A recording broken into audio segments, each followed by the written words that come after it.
Olá, queridos amigos que nos acompanham em nosso podcast Espiritismo em 30 Minutos. Estamos iniciando mais um episódio. Seja muito bem-vindo. Eu sou Osmar Marte Filho e estamos com a Kátia Regina Abico, o Guilherme Abico e vamos continuar comentando o capítulo Lei de Justiça, Amor e Caridade do Livro dos Espíritos, um dos capítulos que tratam das leis morais. Nós já começamos esse tema no episódio anterior, você pode ir lá conferir, e vamos dar continuidade nessa reflexão sobre a lei de justiça, amor e caridade. Olá, Kátia, Guilherme, muito bom estarmos juntos novamente. Olá, Osmar, olá, Guilherme. É uma alegria mesmo estar com os nossos companheiros que acompanham o nosso podcast e falarmos sobre essas leis naturais, né, as leis divinas, e encerrando aí o capítulo 11, Lei de Justiça, Amor e Caridade. Olá a todos os ouvintes, olá os companheiros de canal. Prazer estar com vocês aqui para mais 30 minutos de aprendizado espírita. Lembrando que o nosso amigo ouvinte pode entrar em contato conosco através do nosso e-mail espiritismoem30@gmail.com. 30 é numérico, né? espiritismoem30@gmail.com, mandando aí seu recadinho, mandando aí talvez sua dúvida, seu comentário sobre os nossos episódios. Curta também, compartilhe tanto pelo Spotify, pelo YouTube. Dessa forma, mais pessoas têm acesso, porque os algoritmos vão entendendo aí o engajamento das pessoas. É uma forma de você colaborar também na divulgação da doutrina espírita. Nós então começamos no nosso episódio anterior a comentar, né, a refletir sobre a lei de justiça, amor e caridade. E mais uma vez a gente sempre fala aqui nos nossos episódios sobre leis morais, né, do Livro dos Espíritos, que são leis aparentemente físicas, né, ou pelo menos sociais, né, como a lei de reprodução, como a lei do trabalho, como a lei do progresso, aparentemente são relacionadas ao nosso comportamento diante da sociedade, né? Ou material, vamos dizer assim. Mas Kardec coloca como lei moral. Por quê? Porque nós somos espíritos reencarnados. Então nós somos regidos por leis morais. Talvez a gente tenha a ilusão de que a gente pode fazer qualquer coisa, a gente já tratou sobre isso na lei de liberdade, né? Mas tudo que nós fazemos gera consequências.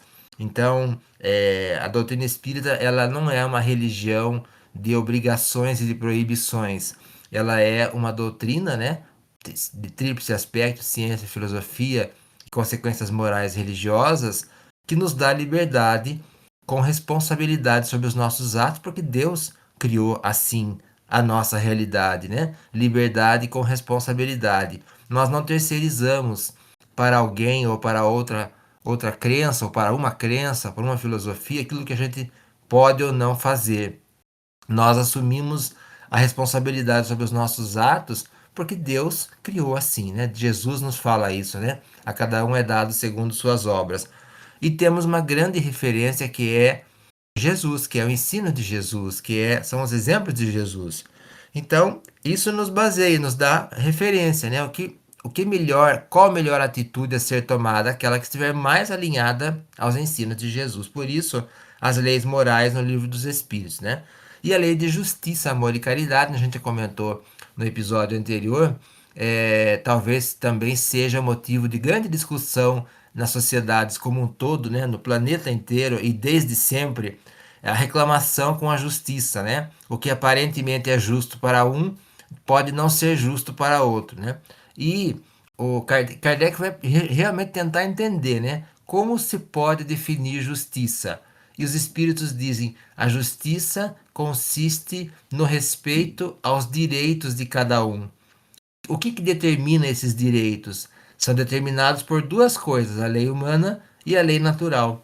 Tendo os homens feito leis apropriadas aos seus costumes e ao seu caráter, essas leis estabeleceram direitos que podem variar com o progresso. Vede se as vossas leis de hoje, sem serem perfeitas, consagram os mesmos direitos que os da Idade Média. Esses direitos superados, que vos parecem monstruosos, pareciam justos e naturais naquela época. O direito dos homens, portanto, nem sempre é conforme a justiça. só regula algumas relações sociais, enquanto na vida privada há uma infinidade de atos que são de competência exclusiva do Tribunal da Consciência. Então nós temos, acima de tudo, a própria consciência como tribunal. Então não há para nós um tribunal após a morte, né? Um tribunal instituído, material, ou de pessoas, ou de seres, né, que nos julguem e que nos condenem ou absolvam conforme a nossa conduta e a nossa crença, principalmente, porque as religiões falam isso, né? Conforme a nossa crença, a nossa conversão será a nossa salvação ou não. E nós entendemos que não há necessidade de uma salvação, porque não há condenação, não há julgamento. A consciência vai dando a referência o tempo inteiro. Mas tem uma outra questão muito interessante que a gente pode até continuar comentando, né, que é a 877. A necessidade de viver em sociedade acarreta para o homem obrigações particulares? Sim, e a primeira de todas é a de respeitar os direitos dos semelhantes. Aquele que respeitar esses direitos será sempre justo.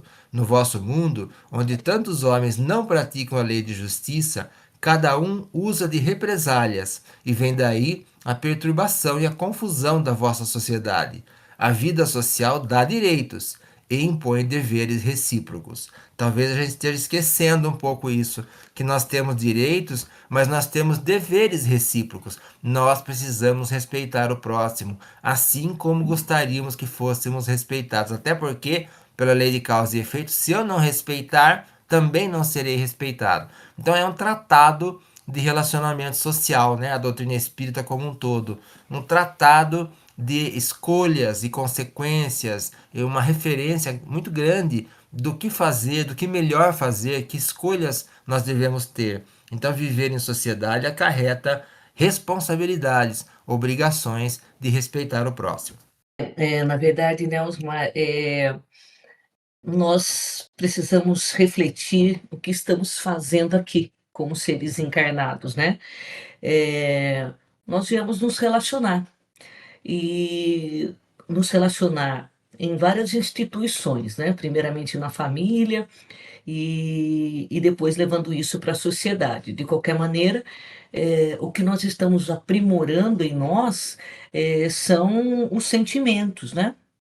E nós precisamos, através do conhecimento, né, não um conhecimento apenas intelectual, mas um conhecimento da razão mesmo, né, no âmago, essa lei de justiça, amor e caridade, né? Compreendendo isso, nós vamos desenvolvendo em nós, valores. E esses valores que são tão úteis para nós como espírito, eles começam quando nós desenvolvemos algumas aptidões, né? Então, vai desenvolvendo paciência, tolerância, o respeito para comigo e para com o próximo. Por isso que, quando Kardec faz a pergunta, né, sobre todas as leis, as 10 leis, e os espíritos falam que a última é a mais importante, né? Porque ela vem eh, fechando, e trazendo luz a todas as outras, né? Porque eu só sou justo e tenho amor e sou caridoso se eu cumpro as outras leis, né? A lei do trabalho, a lei de sociedade, a lei de destruição. Então, quando nós compreendemos melhor tudo isso, nós seremos seres melhores. Só que em algumas situações nós achamos assim: ah, não vai dar, eu ainda não consigo, eu não sou Jesus, que Osmar abriu um episódio falando que o nosso exemplo máximo é Jesus. Não, nós não estamos mesmo no patamar de Jesus, mas o nosso ideal tem que ser esse, de chegarmos a essa perfeição de Jesus, né? E e nos aprimorando dia após dia. Só que para esse aprimoramento, eu preciso estar em constante contato com o outro, tá. E começa assim, no cadinho mesmo, começa no nosso lar, né, nessas relações entre casais, pai e filho, eh Depois a gente estende isso no nosso trabalho, na nossa casa espírita, nas nossas relações com os vizinhos, com aqueles próximos mais próximos. E aí nós vamos aprendendo a respeitá-los, e aí a sociedade vai se modificando. Que, como diz aqui, vamos lembrar a sociedade há 100, 200 anos atrás, ou 500 anos atrás, o quanto ela já se adiantou. Né? Isso muito pela nossa intelectualidade, pelo conhecimento até intelectual, mas muito pelo conhecimento moral. Então, nós fomos nos aprimorando, verificando que muitas das coisas que eram aceitáveis hoje já não são mais, e ainda tem muito a ser conquistado. Porque ainda muito do que nós aceitamos hoje, aos olhos de Deus, ainda não é aceitável. Né? Então, nós é que vamos nos melhorando no mundo de provas e expiações, né? E aí, a partir do momento que eu já compreendo tudo isso daqui, eu vou ganhar mundos melhores. Porque às vezes fica um jargão no meio espírita, eu vim aqui para evoluir. Mas fica nisso, evoluir como? Né, então, está aqui no Livro dos Espíritos, está assim, bem mastigadinho, para que você é como se fosse um manual, né, de como você vai progredir, de como que você vai se melhorar, como vai ser a sua reforma íntima. Mas eu preciso ter ações. Nós falamos no episódio passado de que nós somos muito reativos, né? Não, nós precisamos ser ativos. E ativos onde? Ativos no bem, né? Para que, como os espíritos disseram aqui, né?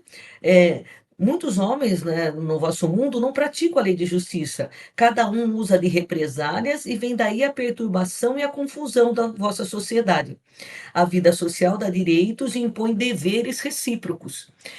Nós adoramos um direito, né? E nós temos vários direitos, inclusive direitos civis da nossa própria sociedade, do mundo material.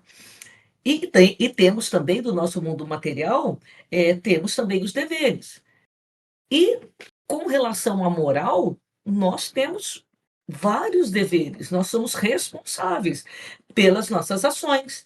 Né? Então, tendo essa compreensão de tudo isso, fica mais fácil a gente entender por que que eu necessito respeitar o outro.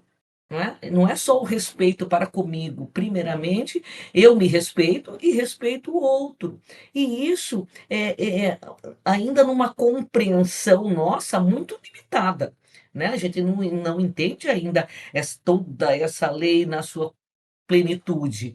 Dentro da nossa limitação, fazer o máximo que nós pudermos para que assim eu vá desenvolvendo várias qualidades que ainda são pequenas dentro de mim, mas que elas podem ser todo dia lapidadas para que eu me melhore. Isso é a reforma íntima, né? Produzindo bons atos. O interessante disso tudo, né, a gente perceber, fazer refletir sobre tudo isso, né? A justiça para nós é algo que nós temos que ter em nós mesmos, né? Porque as leis elas estão em nós. Então é muito importante de pensar também o que será do mundo, né? Quando não houver mais essas tais, não necessariamente as tais injustiças, né? Mas onde a justiça divina ela é aplicada. Então, tudo depende de todas as injustiças mundanas. Ela só tem como acabar quando nós aplicarmos essa justiça divina no nosso cotidiano. E não é num caráter religioso propriamente dito, né? De querer muitas vezes converter as pessoas, mas é de eu, como fala, né, lá na primeira questão desse trecho, né? Ela é algo natural, ela é do indivíduo, então não precisa ser algo imposto aos outros, ele é natural. O que basta é que eu faça, que eu cumpra com a minha parte para que essa justiça, né, ela seja efetivada. Então, se eu acho que vivo em um país de injustiça, em um mundo de injustiças, é porque eu não me firmo como alguém que está, né, que não é dotado da verdadeira justiça, porque ah, eu tenho que fazer a minha parte, né?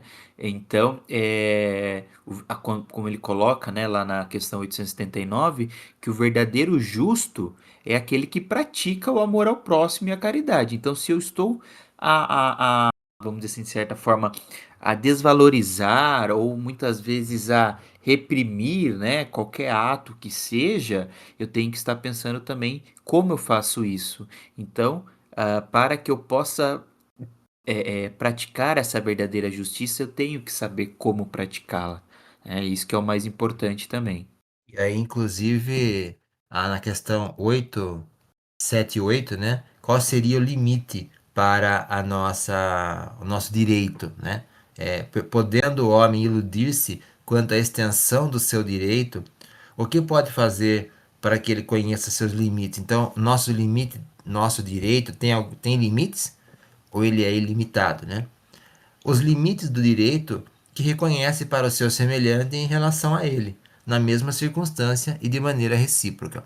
Veja, sempre na visão espírita estamos em sociedade, estamos convivendo, né? Então nós temos o parâmetro da nossa conduta pelo próximo. Estou prejudicando o meu próximo? Estou agredindo o meu próximo? Estou pensando também no meu próximo além de mim mesmo? Porque nós somos seres criados por Deus como espíritos para a convivência. Inclusive, evoluímos pela convivência, aprendendo com o próximo, colaborando para com a sociedade. Nós vivemos em sociedade tanto encarnados quanto desencarnados. Os espíritos dizem isso, mostram isso tanto na codificação quanto, por exemplo, nas obras de André Luiz, em que ele mostra essa vida no mundo espiritual como uma vida de convivência. Então, se há convivência, tem que haver respeito, tem que haver um limite para a minha liberdade e para o meu conceito de direito só para mim, que seja um direito coletivo, ou seja, que a gente se respeite mutuamente. Então, talvez o sentido de viver em sociedade seja esse, né? A gente aprender a conviver harmoniosamente, pacificamente. Sempre vem à mente para mim a ideia das abelhas ou das formigas que vivem numa coletividade, cada uma colaborando na sua capacidade, no seu papel, para que aquele coletivo sobreviva. Se aquela coletividade está doente, cada membro está doente. E se cada membro está doente, vai afetar a coletividade. Então, é um grande exemplo para nós, né? Tanto as abelhas quanto as formigas e os animais em geral que convivem. E nós, criados por Deus assim, por uma razão, precisamos da convivência. Inclusive na sociedade que vivemos hoje, nós precisamos do próximo para fazer tudo. Antigamente se viviam quase que em feudos, né? Sítios, fazendas, em espaços mais reservados, em que se fazia de tudo lá dentro. Então, uma pessoa produzia sua subsistência quase que sozinho, podemos dizer. Hoje não. Hoje eu preciso de quem faça a manteiga do pão, preciso de quem faça o pão, preciso de quem produza o combustível do veículo que eu vou utilizar, ou o transporte coletivo que eu vou utilizar, a roupa que eu vou usar, o alimento, até o consumo da cultura. Eu preciso ter alguém que faça, né? Então, e eu também colaboro a meu tempo para que essa sociedade seja mais enriquecida culturalmente e mesmo nos recursos materiais dela. Então, é uma troca constante. Eu preciso respeitar a sociedade assim como eu gostaria de ser respeitado. Na sequência dessa ideia, Kardec vai colocar o direito de propriedade e roubo como um item também, né? Então, Kardec vai perguntar: qual é o primeiro de todos os direitos naturais do homem? O de viver. É por isso que ninguém tem o direito de atentar contra a vida do semelhante ou fazer qualquer coisa que possa comprometer a sua existência corpórea. E aí vem algumas perguntas sobre a questão do direito de propriedade. Então, o direito de viver confere ao homem o direito de ajuntar o que necessita para viver e repousar quando não mais poder trabalhar? Sim, mas deve fazê-lo em família, como a abelha, através de um trabalho honesto, e não ajuntar como um egoísta. Alguns animais lhe dão um exemplo dessa previdência. O desejo de possuir é natural, então a posse, a propriedade, né? Sim, Mas quando o homem só deseja para si e para sua satisfação pessoal, é egoísmo. Qual o caráter da propriedade legítima? Só há uma propriedade legítima, a que foi adquirida sem prejuízo para os outros. O direito de propriedade é sem limites? Sem dúvida. Tudo que é legitimamente adquirido é uma propriedade, mas, como já dissemos, a legislação humana é imperfeita e consagra frequentemente direitos convencionais que a justiça natural reprova. É por isso que os homens reformam suas leis à medida que o progresso se realiza e que eles compreendem melhor a justiça. O que num século parece perfeito, no século seguinte se apresenta como bárbaro. A ideia que vem então é de que a propriedade é um direito enquanto encarnados, nós estamos encarnados, nós temos direito à propriedade de um bem, por exemplo, uma moradia, um veículo de transporte, um objeto, né? Mas que seja feito, conquistado de forma honesta e que se não acumule egoisticamente, e sim e com vistas a colaborar com a sociedade. Por quê? Porque esse recurso ele é transferível a qualquer momento pela misericórdia divina. Essa propriedade que nós temos hoje, que talvez a gente se apegue a ela é temporária, porque a gente está aqui rapidamente por uma passagem muito rápida de tempo e retorna ao mundo espiritual, não temos controle sobre essa propriedade. De uma hora para outra, por uma razão ou por outra, a gente pode perdê-la, inclusive pela enfermidade material, pode fazer com que a gente tenha que se dispor desses bens, ou outra qualquer circunstância. Então, pensar o que é realmente a minha verdadeira propriedade. Tem até um trecho no Evangelho, né? A verdadeira propriedade é aquilo que eu construo espiritualmente, que eu não jamais perderei, que exatamente são as minhas atitudes condizentes e alinhadas ao Evangelho. Isso sim é a verdadeira propriedade que eu jamais perderei. As coisas materiais, as propriedades materiais são, como diz o nome, materiais, né? Então são passíveis de serem transformadas, inclusive de se desfazerem com o tempo. E pessoas não são coisas, então eu não possuo pessoas. É uma outra coisa que talvez a gente tenha que ressaltar muito na nossa mente. Eu não tenho como propriedade pessoas.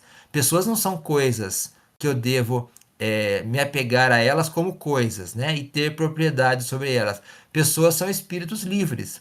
Como espíritos livres, têm liberdade de escolha. Então eu devo amar as pessoas e usar as coisas, e não o contrário, usar as pessoas e amar as coisas, né? Então, não se apegar às coisas e nem às pessoas, lógico, mas pensar que as pessoas, aqueles que estão comigo, sejam o companheiro, a companheira, o cônjuge, né? Aquele que está comigo, ou filho, filha, ou outras pessoas da minha convivência, não são minha propriedade. São livres, são espíritos livres que devem escolher suas atitudes livremente. Eu posso conviver, colaborar nessas escolhas, mas eu não posso impor. Eu não posso ter poder sobre a vida das pessoas, de forma nenhuma. Isso já deu muito errado no passado e é uma dor muito grande para aquele que causa isso, o poder total sobre uma outra pessoa. Cada um é livre. As pessoas são espíritos que devemos amar e as coisas são coisas para utilizar em proveito da coletividade, como a família, como a abelha, né? Nessa resposta que os espíritos dão a Kardec. Osmar, eu fui dar uma pesquisada, né, sobre a questão do direito de propriedade aqui no mundo material, né? E no artigo 5º do inciso 22 da Constituição Federal de 88, ele diz assim: a propriedade, isso é material, né? A propriedade pode ser definida como a titularidade de um bem. Sendo assim, o direito de propriedade é o direito de controlar e dispor com exclusividade daquilo que se é titular absoluto. O proprietário pode dispor de sua propriedade como bem lhe aprazir. Então, assim, o homem tem pleno direito de possuir, né? E aí na 884, como você já leu, né? Qual o caráter da propriedade legítima? Ela só é legítima a que foi adquirida sem prejuízo para os outros.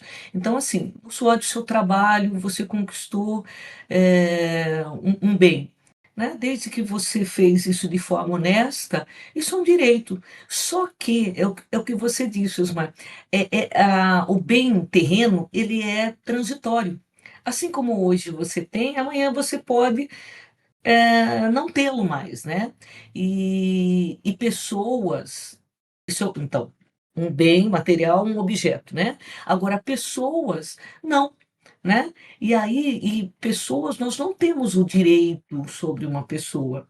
E aí a sociedade humana já caminhou, eh, deu alguns passos com relação a isso, né? Porque há algum tempo atrás, alguns homens tinham direito a algumas pessoas, né? Que era o caso da escravidão.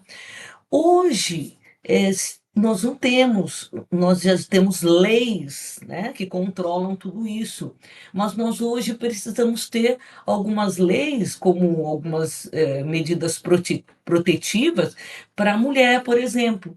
Né? Porque por muito tempo a mulher foi um direito de propriedade. E hoje a sociedade já progrediu a ponto de nós sabermos que né, que todos têm o direito de escolha, todos nós somos iguais perante Deus.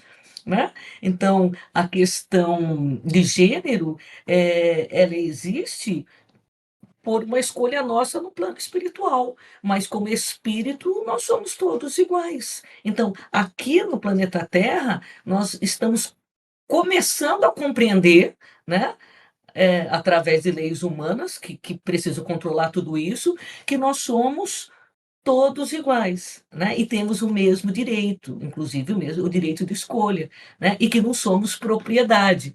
Né? Então, vale a pena a gente pensar sobre isso, e mudarmos algumas ações com relação a isso, e procurar os direitos, as mulheres, todos que se sentirem lesados por algum motivo, existem leis que os protegem, né? Isso é muito importante como sociedade, né? Utilizar das leis que os protege, lei da infância e da juventude, tudo isso mostra que nós estamos progredindo com relação à sociedade.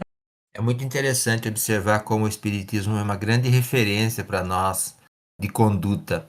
Ele abre a nossa visão da realidade porque traz também a visão espiritual da nossa sociedade. Então, ele nos dá uma referência de conduta muito mais segura e muito mais moral, alinhada à moral de Jesus, sem aquilo que os homens foram colocando ao longo de 2000 anos de cristianismo, que foi meio que trazendo uma nuvem, né, uma névoa sobre a verdadeira fala de Jesus. Compreensível para épocas em que nós vivemos, éramos nós nessas épocas passadas, em que precisávamos ter a religião como instrumento de controle. É natural, e até porque a religião precisou sobreviver, né? E sobrevivendo através desse meio de controle. O Espiritismo não. Ele abre a visão e fala: olha, você é responsável pelos seus atos. Nós, como espíritos desencarnados, podemos ajudar. Podemos, inclusive, ajudar você a fazer escolhas, inspirar você a fazer escolhas. Mas as escolhas são suas. Podemos ajudar você a entender melhor Jesus, mas você entende Jesus para você viver Jesus, não nós, né? Porque cada um arca com as suas responsabilidades. É muito interessante, é muito, vamos dizer assim, é muito consolador ver isso, ver essa possibilidade que o Espiritismo nos dá de a gente assumir a nossa responsabilidade, a gente assumir o controle da nossa vida, das nossas escolhas, pensando nas consequências, inclusive dentro do nosso processo, do nosso grau evolutivo, sem querer sermos responsáveis por tudo, porque nós não somos e somos limitados também nas nossas visões de realidade. Então, e vamos crescendo ao longo do tempo. Muito interessante a gente ver essa visão que a doutrina espírita nos dá, né? De muito consolo e muita esperança. E fé, inclusive, né? Então, convidamos o amigo ouvinte a ler também esses trechos do Livro dos Espíritos, a partir da questão 873, que a gente comentou hoje.